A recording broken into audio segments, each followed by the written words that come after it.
Sa kaangot sa gihapon nga balita, wala sang elemento sang treason sa nangin na latest statement ni Senador Dante Marcoleta kaangot sa Calayan Island Group sa West Philippine Sea.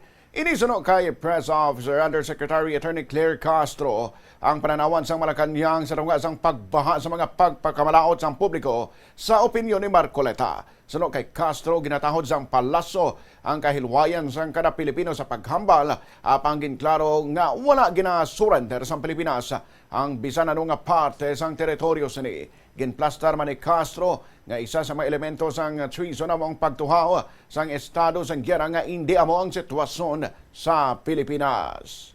Alam naman po natin ang isa sa elemento po ng treason ay dapat mo po na merong actual state of war. So wala naman po tayo sa ngayon na wala po tayo sa estado ng actual state of war.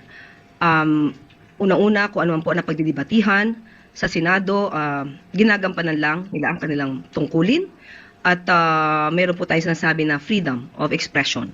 Pero ang nais din po ng Pangulo, maipahatid ninuman ng bawat Pilipino kung ano ba ang ating karapatan sa ating teritoryo, kung ano ba ang interest natin sa West Philippine Sea. Ganun pa rin po ang posisyon ng Pangulo. Wala pong anumang bahagi ng teritoryo natin o anumang interest ang iso-surrender sa anumang foreign power. Pero dapat din po tayo maging tugma sa ating ipinapahayag. May kasabihan nga tayo, ang magtanim ng hangin, bagyo ang aanihin.